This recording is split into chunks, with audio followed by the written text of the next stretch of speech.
Good evening to you, ladies and gentlemen. We thank you so much for joining us in this edition of the news on Equinox Television. The Minister Delegate at the Presidency in charge of Defense, Joseph Bitiasomo, has indicated that those who escalated protests in the northwest and southwest regions of the country are going to be investigated. He was speaking during the high-profile security meeting that took place yesterday in the southwest regional headquarters of Boya.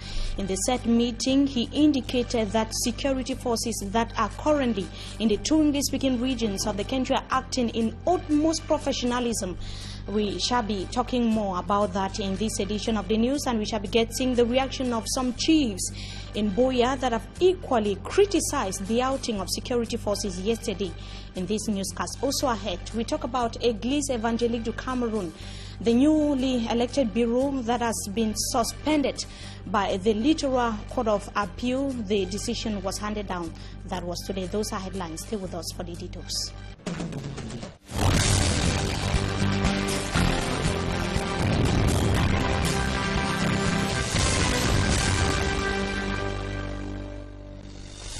Good evening to you, ladies and gentlemen. We thank you so much for joining us in this edition of the news.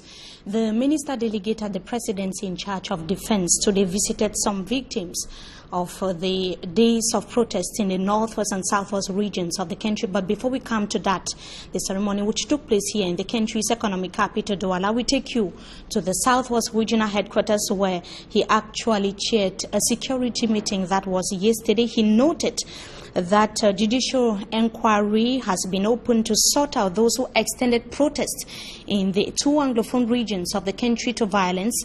Joseph Bitiasomo, in a high-profile security meeting which took place yesterday in the southwest regional headquarters of Boya, said that the court has opened the files of those who destroyed state properties, public buildings, and attacked forces of law and order. The defense minister maintained that security forces in the two English-speaking regions of the country are acting in utmost professionalism, and equally said that they have continued or that they are going to continue to do so. Joseph Bitiasomo failed to talk about the cases of shootings, brutality, massive arrests, and break into homes in the northwest and southwest regions of the country during the meeting which ended yesterday. It should be noted that the national and international community, as well as organizations, heads of diplomatic missions, have ceaselessly denounced violence being perpetrated in the two English-speaking regions of Cameroon. Joseph Bitiasomo proceeded, as I indicated, to visit some hospitals where injured victims, precisely soldiers, were rushed to for medical attention here in the country's economic capital, Douala. We shall be talking about that in the course of this newscast. But before we come to that, some traditional authorities in Boya, shortly after the meeting of yesterday, have criticized the holding of the security meeting in the absence of those who witnessed police brutality, shootings, and killings in the two English-speaking regions of Cameroon. One of those who reacted negatively is the chief of the Upper Munya Fondom, His Royal Highness Chief Molinge Ikome David. He was speaking to our reporter Derek Jato. Let's hear him in the following excerpt. It could have been good. Sometimes you have to know that among the chiefs, there are senior traditional rulers who are politically involved in this country, like myself. They could have called some of us, myself like Chief Bonono, those of us who are so close to the administration, and asked what is going on. But from what I learned, it was not like that. So at least he came and went without knowing what the chiefs had in mind or what was their observation that has caused this problem. Chiefs are living with the population, and therefore let us look at it from the village level. Any problem that begins from the village before it goes to the court or to the DO begins from the chief. So when problems are emanating from a society, the chief is in a better place to inform and calm the situation. At least if they took that step to pass through the chiefs, to talk to their people, to calm down, I don't think that this hostility could have taken place. That is the Chief of Upper Munya Fondom, His Royal Highness Chief Mulinge Ikome David, that was speaking there. In that excerpt, he was speaking to Derek Jato, our correspondent in the southwest region of the country. Now, the Central African Human Rights Defenders Network, known in its French acronym as REDAC, has called on the government of Cameroon to independently investigate an assassination attempt on Aya Paul Abine, his family, and the village in Akwaya, Manu division of the southwest region of Cameroon. REDAC, in a communique published yesterday, said that their office has been reliably informed that 10 armed uniformed men stormed the Akwaya village with the aim of attacking the retired Chief Justice at the Supreme Court and his family. REDAC said that his home was ramshacked and tear-gassed, and that soldiers proceeded to attack other villagers. 3 people were shot dead in the process and several others injured. Others have equally escaped from their homes. REDAC has urged the government of Cameroon to ensure the physical and psychological security of Aya Paul Abine. We come back here to the country's economic capital, Douala. The battle between administrators and the Littoral Regional Bureau of the Social Democratic Front is far from being over. We talk about the Littoral Regional Bureau of the Social Democratic Front that has been issued an authorization to stage a march in solidarity with the people in the northwest and southwest region of the country, the people of the 2 English-speaking regions of Cameroon. The authorization has been issued by the Divisional Officer for the Douala 1 Municipality, Jean-Marie Chakwi. The SDF Littoral Regional Chair, Jean-Michel Nincho, had been at loggerheads with Jean-Marie Chakwi when the latter prohibited and announced solidarity march that was on the 5th of March, which was to take place in Douala 5 municipality. It should be noted that Jean-Marie Chakwi was mayor of the Douala, or rather the divisional officer for the Douala 5 municipality at the time, and was only appointed over 1 month ago to head the administrative unit of the Douala 1 municipality. Jean-Marie Chakwi said that he issued the authorization based on the December 19, 1990 law on public manifestation and warned that it should not escalate. The march is going to be taking place on the 21st of October 2017, and it's going to be taking place at the Omispor Stadium here in Bepanda. Now we talk about something else. The government of Cameroon is stepping up the fight against maritime insecurity on the country's territorial waters. 3 maritime surveillance and operation centers were inaugurated here in the country's economic capital, Douala, in the presence of the minister delegate at the presidency in charge of defense, Joseph Betia Somo. Babla Jonathan tells us more. Rising acts of piracy, maritime robbery, illicit acts of all kinds like drug trafficking and smuggling are major threats to the safety and economic stability of countries in the Gulf of Guinea. In Cameroon, recent cases of robbery of several banks in Limbe in the southwest region in 2008 and a branch of EcoBank in Douala, where the attackers fled by sea, speak volumes of the intensity of maritime insecurity. It is to step up corresponding response to the problem that the Minister Delegate at the Presidency in charge of Defense, Joseph Betia Somo, inaugurated the Maritime Surveillance and Operations Center at the Douala Naval Base Friday.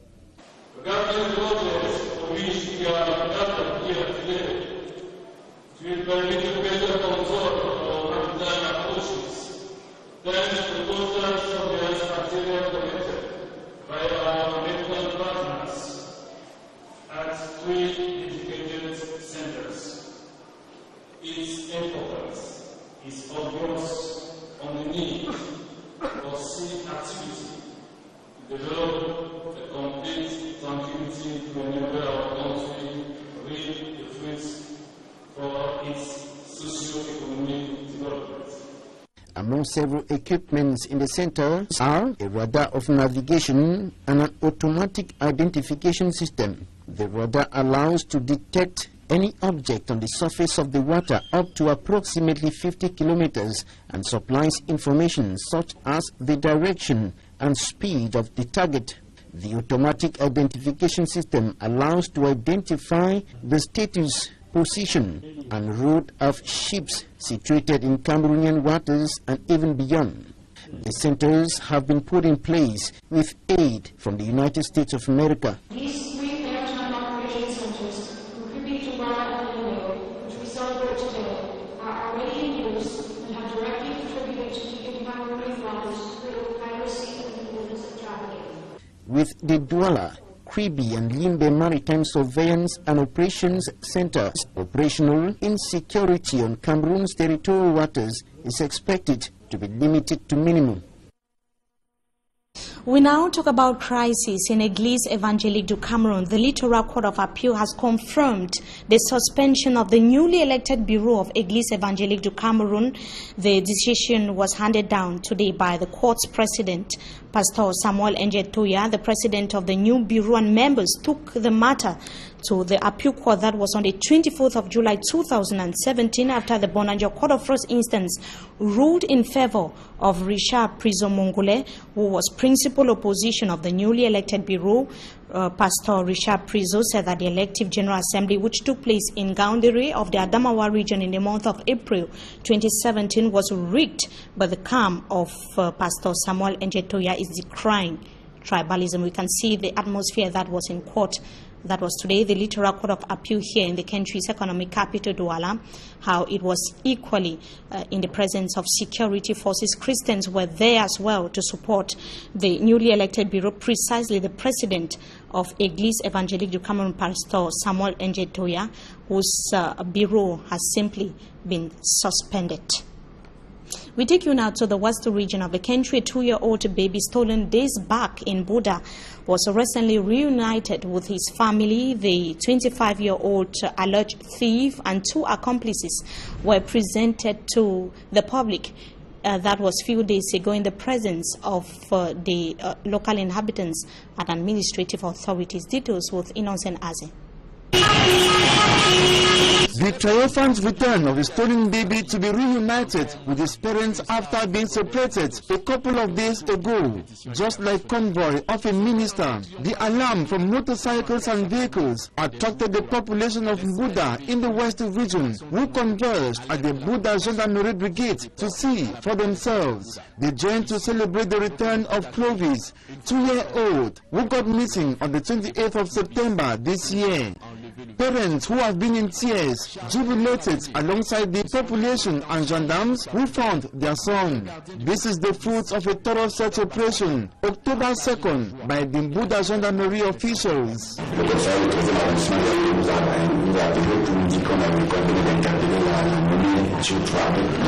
Stephanie Chechwa, 25-year-old, is the culprit. The one who stole the 2-year-old Clovis. She is mother of an 8-year-old child. She complains of difficulties of giving birth to a second baby.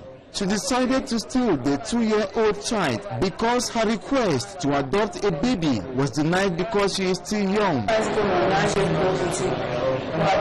In dire need for a second baby, she decided to steal Clovis with 2 accomplices. There is Nucho, the thief's boyfriend, and a certain Guylaine. The 3 suspects were presented to a mammoth crowd, with administrative authorities calling on the population to beef up collaboration with security officials to track down similar criminals in the town of Mbuda. Pourquoi vous nous aider à infiltrer cette piste-là pour retrouver les autres? In the crowd is a woman who is yet to set eyes on her 3-month-old baby, stolen since May the 25th. Security officials have expressed determination to wipe out persons specialized in the theft of babies in the town, such that families remain in union with their babies.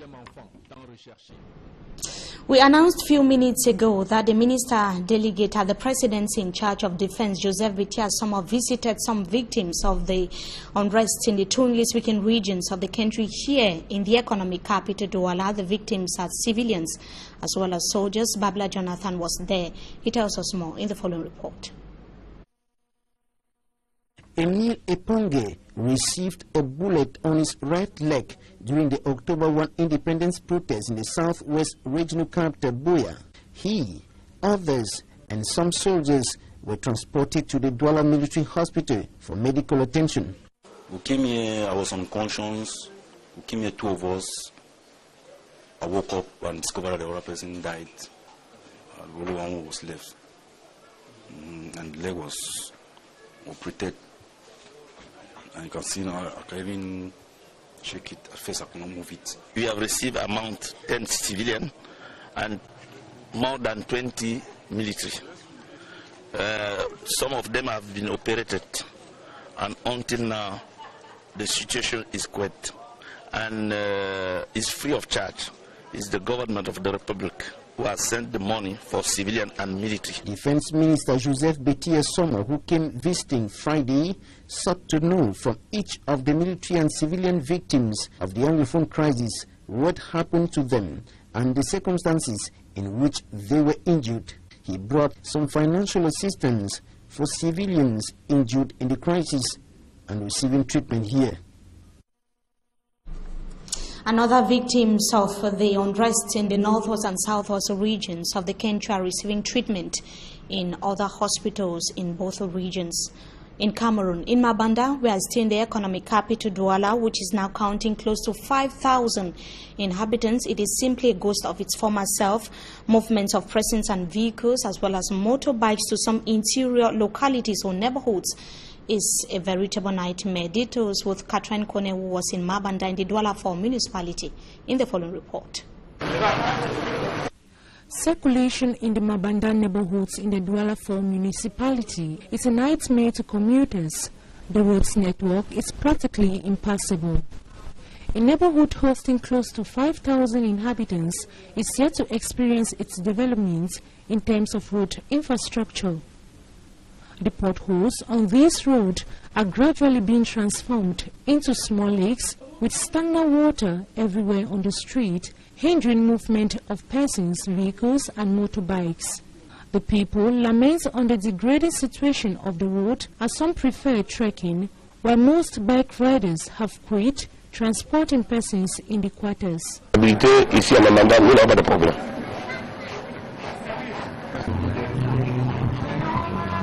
Motorbike riders and vehicles owners complained on their constant visit to the garage because of the deplorable state of the roads. Plagued with the situation, motorbike riders plying the stretch of road have increased transport fare. For over 4 years now, inhabitants say they have decried the degradable condition of the roads to the mayor, but the mayor seems to be dumb and deaf to their cries.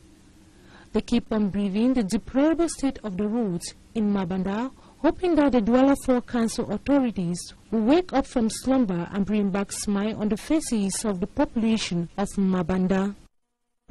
We now talk about the difficulties faced by inhabitants of Tombel in the Kupe Manengoba division of the southwest region of the country. They are in dire need of accessible roads, potable water and electricity. Those are problems that they have been facing for several months now. They are calling on administrative authorities to do something about the situation. Innocent Aze tells us more in the following report. The Tombel 2017 Council session held recently with 3 crucial points on the agenda. First was to evaluate electricity problem which affects the inhabitants of the municipality in spite of huge sums given contractors for electrification projects. Falling poles and haphazard connection of cables are still visible. The risk is that the poles are already falling, and when it falls, it is at the expense of the village. A contract willed to the electricity supplying company. A MEO is supposed to connect meters, and unfortunately is having problems within itself, and it's delaying the population is not able to enjoy what they are doing. But the council then has moved forward to use solar electrification, especially with street lights. Another delayed project for 2016 is that of constructing accessible roads in the municipality. There is no road if we can look at what is happening here. Those charged with the responsibility gave no concrete reason for failing to deliver the project on due time. Now we not finish contract for the real time. Principals and they use the law of the council for follow-up. The third point dwelt on lack of potable water sources as residents fetch the precious liquid from doubtful sources. Contractors of these three main projects have been blamed for the low execution rates of the Tombe Council projects for 2016, which stands at 60%, despite a 10% increase from that of 2015, which stood at 50%. November 2017 has been slated as deadline for the realization of the three delayed projects.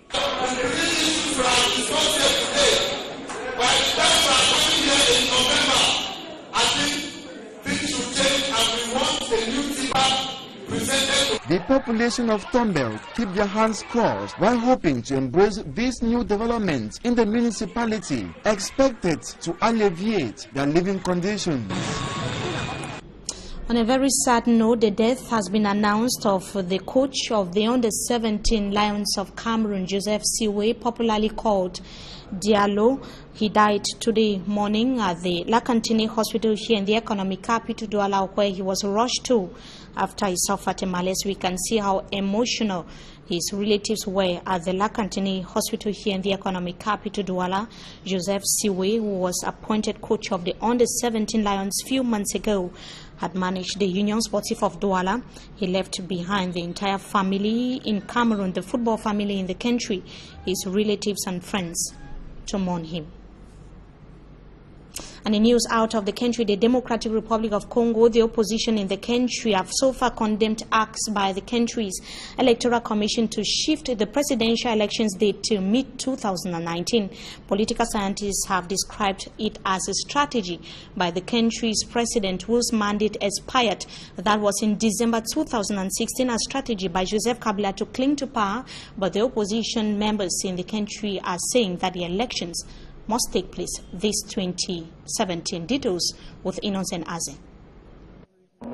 Meeting with civil society organizations Thursday, October 12, Corneille Nangaa, president of the Electoral Commission in the Democratic Republic of Congo, said the Independent National Electoral Commission will need 504 days after the end of voter registration to organize presidential elections. But the opposition party in the Democratic Republic of Congo condemned the decision by the country's Electoral Commission to postpone presidential elections initially scheduled for 2018 to mid-2019. Laurent Batumona Kandi, chairman of the opposition party Movement for Solidarity for Change in Democratic Republic of Congo, said in a statement that the Electoral Commission President Nangaa's remarks on the need for 504 days before the organization of elections is a declaration of war against the Congolese. Batumona Kandi said the opposition has realized that Nangaa is an ally of President Joseph Kabila, who has denied stepping down from power despite calls by Congolese. Kandi has vowed they will fight against it and make sure elections are held this year.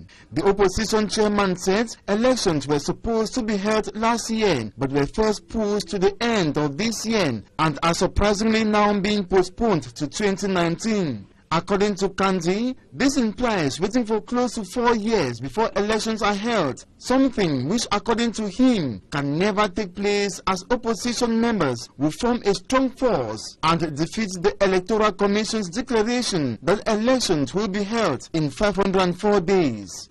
It should be noted that President Kabila's term of office expired last December but refused to leave, saying that elections could not hold because most voters had not been registered.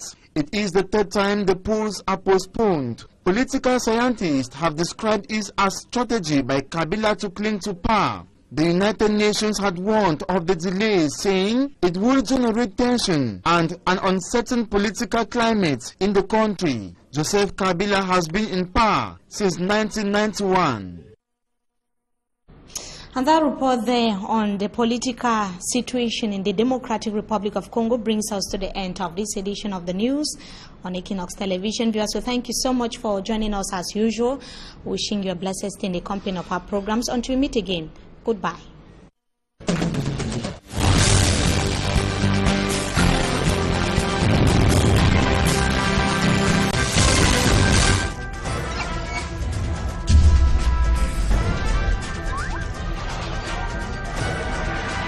Equinox Télévision, au-delà de l'image, nous rendons compte.